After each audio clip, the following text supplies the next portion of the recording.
Hello everyone, मैं धीरज कुमार आप सभी का सीडीएम स्टडी पॉइंट में स्वागत करता हूं।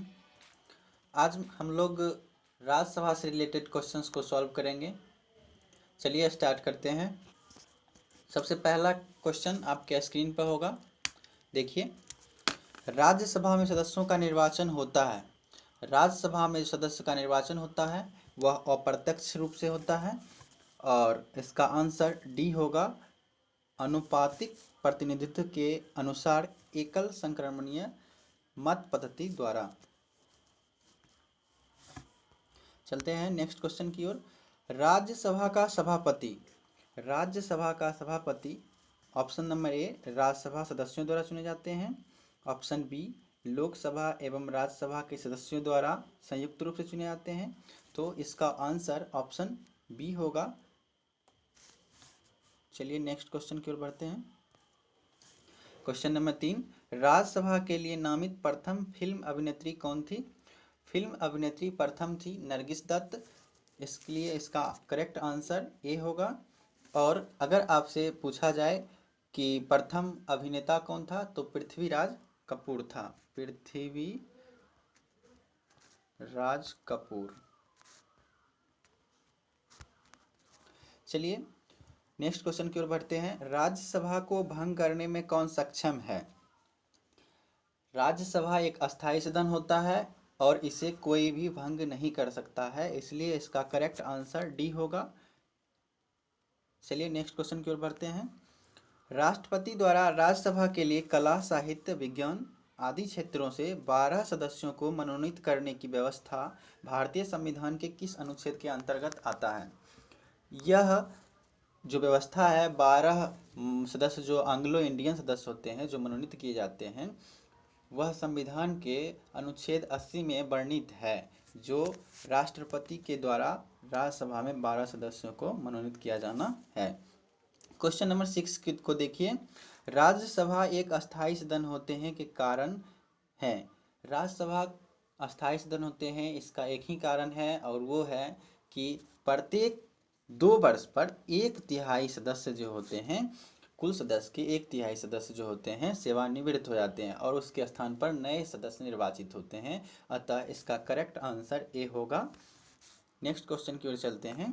क्वेश्चन नंबर 7, निम्नलिखित में कौन सदन का सदस्य हुए बिना इसके अध्यक्ष के रूप में कार्य कर सकता है?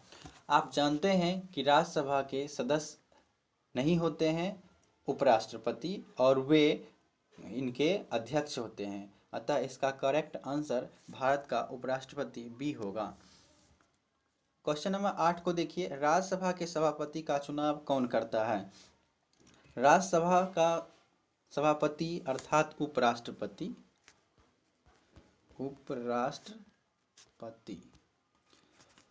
इसका चुनाव मुख्यतः जो लोकसभा और राज्यसभा के निर्वाचित सदस्य होते हैं वे करते हैं, इसलिए करेक्ट आंसर बी होगा।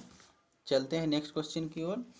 क्वेश्चन नंबर 9, निम्न में से किस परिस्थिति के अंतर्गत राज्यसभा को भंग किया जा सकता है? आप पहले ही जान चुके हैं कि राज्यसभा को किसी भी कारणवश भंग नहीं किया सकता है, अतः इसका करेक्ट आंसर डी होगा। चलिए नेक्स्ट क्वेश्चन की ओर बढ़ते हैं। क्वेश्चन नंबर 10, निम्नलिखित में किसमें राज्यसभा की कोई भूमिका नहीं होती है?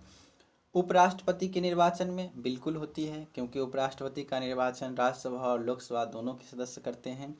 अध्यक्ष के निर्वाचन में ये करेक्ट होगा, क्योंकि अध्यक्ष के निर्वाचन में सिर्फ लोकसभा का भूमिका होता है, इसलिए इसका करेक्ट आंसर बी होगा। चलते हैं नेक्स्ट क्वेश्चन की ओर।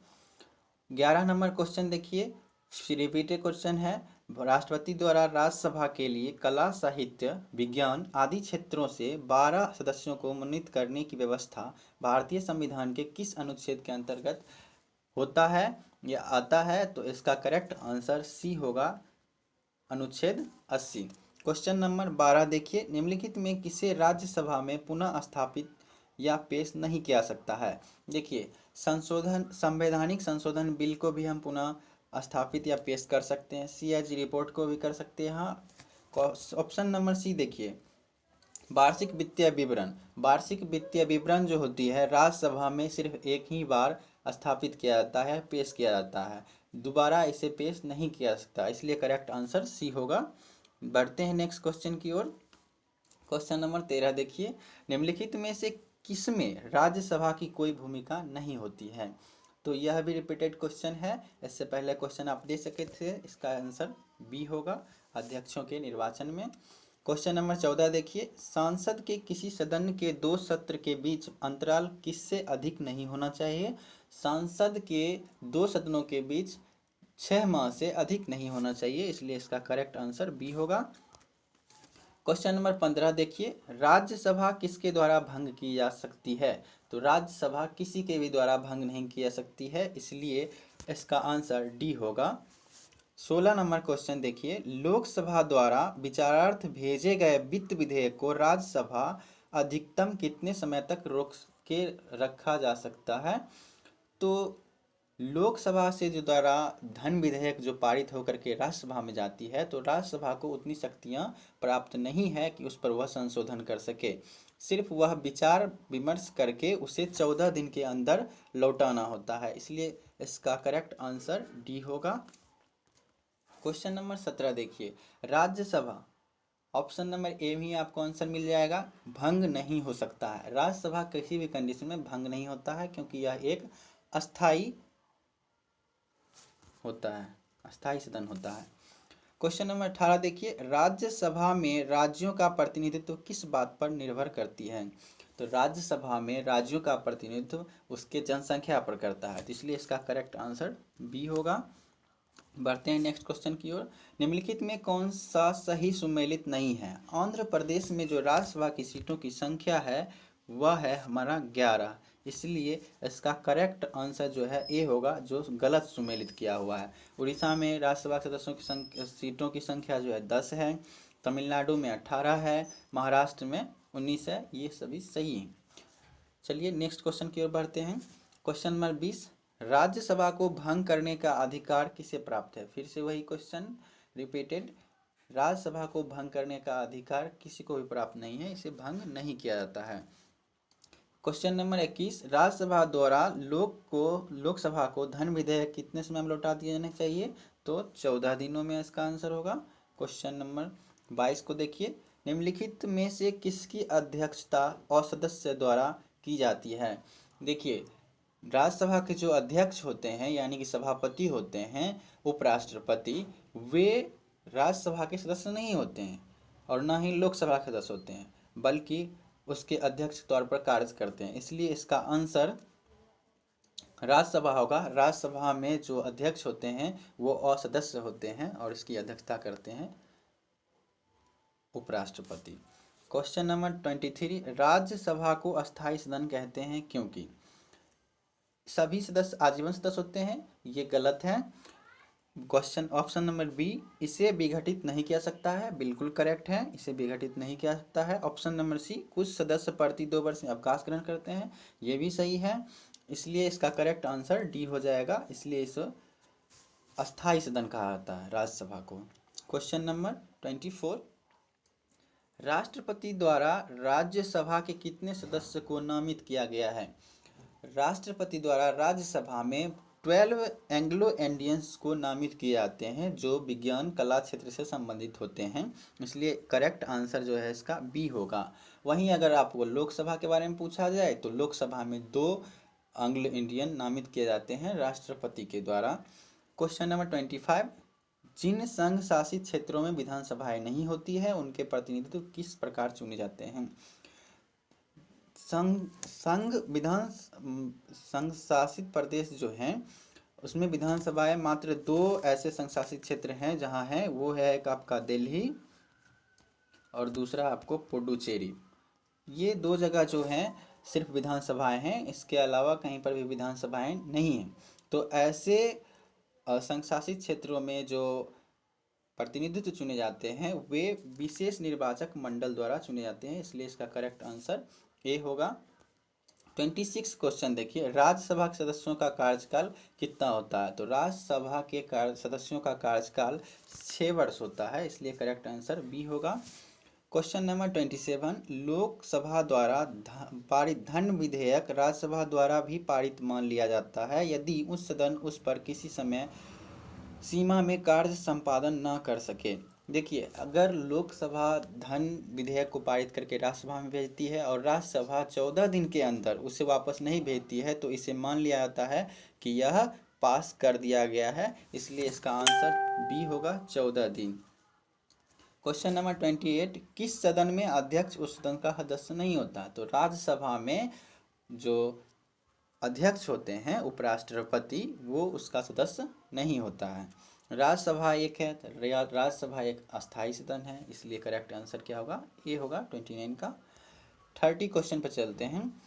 राज्यसभा के सदस्यों को नामित करने का अधिकार निम्नलिखित में किसको है? तो राज्यसभा के सदस्य जो नामित किए जाते हैं सदस्य, उसमें सिर्फ राष्ट्रपति को ही अधिकार है कि वो कला, विज्ञान आदि क्षेत्रों से 12 एंग्लो इंडियन समुदाय के लोगों को नामित कर सके। तो इसलिए इसका करेक्ट आंसर ए होगा, राष्ट्रपति।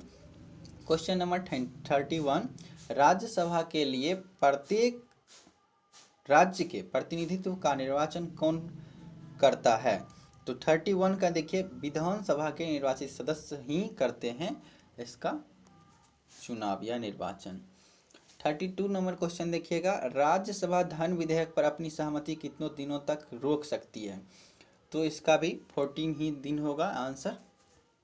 देखिए, आपको लग रहा होगा कि बार बार एक ही रिपीट क्वेश्चन क्यों हो रहे हैं, तो ये वो सारे क्वेश्चंस हैं जो क्वेश्चंस आपके एग्जाम्स में पूछे गए हैं, वही क्वेश्चंस को हमने तैयार किया है, इसलिए आपको रिपीटेड क्वेश्चन नज़र आए होंगे एक दो। तो चलिए नेक्स्ट क्वेश्चन की ओर बढ़ते हैं। 33, राज्यसभा विघटित हो जाती है? राज्यसभा कभी भी विघटित नहीं होती है। यह फिर से रिपीटेड क्वेश्चन है, इसलिए मैं बोल रहा था। अगली क्वेश्चन की तरफ बढ़ते हैं। राज्यसभा समान विधेयक को अधिकतम कितनी अवधि के लिए रोक सकता है? देखिए, राज्यसभा को समान विधेयक पर थोड़ा बहुत शक्ति जो है लोकसभा के बराबर प्रदान है, इसलिए वह अधिकतम 6 महीनों तक रोक सकती है। यही अगर आपका क्वेश्चन होता कि वित्त विधेयक पर कितने दिनों तक वो रोक सकती है, तो 14 दिनों तक। वहीं आपको कहा जाए कि समान विधेयक पर कितने दिनों रोक सकती है, तो 6 माह। ठीक है, बढ़ते हैं नेक्स्ट क्वेश्चन की ओर। क्वेश्चन नंबर 35, राज्यसभा की सभापति कौन होते हैं? तो राज्यसभा के सभापति जो होते हैं वो भारत देश के उपराष्ट्रपति होते हैं, इसलिए इसका आंसर बी होगा। वहीं पर एक उपसभापति भी होते हैं जो कि राज्यसभा के सदस्यों द्वारा ही चुने जाते हैं। बढ़ते हैं नेक्स्ट क्वेश्चन की ओर। 36 नंबर देखिए, भारतीय संसद के अपर हाउस को किस नाम से जाना जाता है? तो अपर हाउस को हम लोग राज्यसभा कहते हैं और लोअर हाउस को लोकसभा कहते हैं। अगली क्वेश्चन की ओर बढ़ते हैं। राज्यसभा में गणपूर्ति यानी कि कोरम के लिए निर्धारित संख्या क्या है? तो कोरम के लिए कुल सदस्यों का 1/10 भाग। अब आप जानते होंगे कि राज्यसभा में कुल सदस्यों की संख्या मैक्सिमम संख्या है 250, तो 250 का 10वां भाग यानी कि 25, तो इसका आंसर ए होगा 25। तो राज्यसभा में कोरम के लिए निर्धारित संख्या कितनी है? 25 है। बढ़ते हैं नेक्स्ट क्वेश्चन की ओर। क्वेश्चन नंबर 38, धन विधेयक पारित करने के लिए राज्यसभा को कितना समय दिया जाता है? तो धन विधेयक को पारित करने के लिए 14 डे दिया जाता है। 39, राज्यसभा के सीटों की अधिकतम संख्या कितनी है? तो राज्यसभा की सीटों की अधिकतम संख्या है 250। और अगर कहें आपको कि सीट वर्तमान में कितने हैं, तो 245 हैं। ठीक है, बढ़ते हैं नेक्स्ट क्वेश्चन की ओर। 40 नंबर क्वेश्चन देखिएगा, उत्तर प्रदेश के राज्यसभा के लिए कितने सदस्य चुने जाते हैं? सबसे ज़्यादा जो है सदस्य उत्तर प्रदेश ही हैं राज्यसभा में और लोकसभा में भी। तो उत्तर प्रदेश से राज्यसभा में सीटों की संख्या 31 है, जो अदर राज्य से मैक्सिमम है। 41 क्वेश्चन की तरफ बढ़ते हैं। लोकसभा और राज्यसभा में गणपूर्ति संख्या कितनी है? तो इससे पहले भी हम चर्चा किए हैं कि गणपूर्ति की संख्या 1/10 यानी कि कुल सदस्यों का 1/10 यानी कि सी इज करेक्ट वन। बढ़ते हैं 42 क्वेश्चन की ओर। राज्यसभा में प्रतिनिधित्व होता है, तो राज्यसभा में राज्यों का भी प्रतिनिधित्व होता है और संघ शासित क्षेत्रों का भी होता है। तो राज्यों से 233 है सदस्यों की संख्या और संघ शासित क्षेत्रों से 4 है, जिसमें से आपको 3 जो हैं 3 वो दिल्ली से हैं और एक पौडुचेरी से है। चलते हैं नेक्स्ट क्वेश्चन की ओर। 43 देखिए, राज्यसभा के लिए राष्ट्रपति द्वारा कितने सदस्य नामित किए जाते हैं? तो 12 किए जाते हैं। वही आपको पूछा जाए कि लोकसभा में, तो लोकसभा में 2 आंसर देंगे, तो 2 होता है। 44 देखिए, राज्यसभा में किस राज्य के प्रतिनिधित्व की संख्या सर्वाधिक है? इससे पहले अभी देखे हैं कि उत्तर प्रदेश में सर्वाधिक है, वो 31 है। ठीक है, बढ़ते हैं नेक्स्ट क्वेश्चन की ओर। 45, राज्यसभा के सदस्यों को नामित करने का अधिकार निम्नलिखित में किसको है? तो राज्यसभा के सदस्यों को नामित करने का अधिकार सिर्फ और सिर्फ राष्ट्रपति को है, इसलिए इसका करेक्ट वन ए होगा। 46 की ओर बढ़ते हैं। वर्तमान समय में राज्यसभा के सदस्यों की प्रभावी संख्या कितनी है? तो आप जानते हैं टोटल जो है 250 है, जिसमें से 4 जो है आपका वो केंद्र शासित प्रदेश से है, 233 राज्यों से है, और आपका 12 जो है मनोनीत किए जाते हैं। तो अगर प्रभावी संख्या पूछा जाए तो आप 245 बोलेंगे। तो चलिए दोस्तों, ये हमारा था राज्यसभा से रिलेटेड वीडियो। अब आगे हम लोग लोकसभा से संबंधित क्वेश्चंस को सॉल्व करेंगे। इसी तरह हमारा वीडियो आगे बढ़ते रहेगा और आप लोगों के सहयोग की ज़रूरत है। ज़्यादा से ज़्यादा वीडियो को सब्सक्राइब करें, लाइक करें और कमेंट ज़रूर करें। बहुत बहुत धन्यवाद।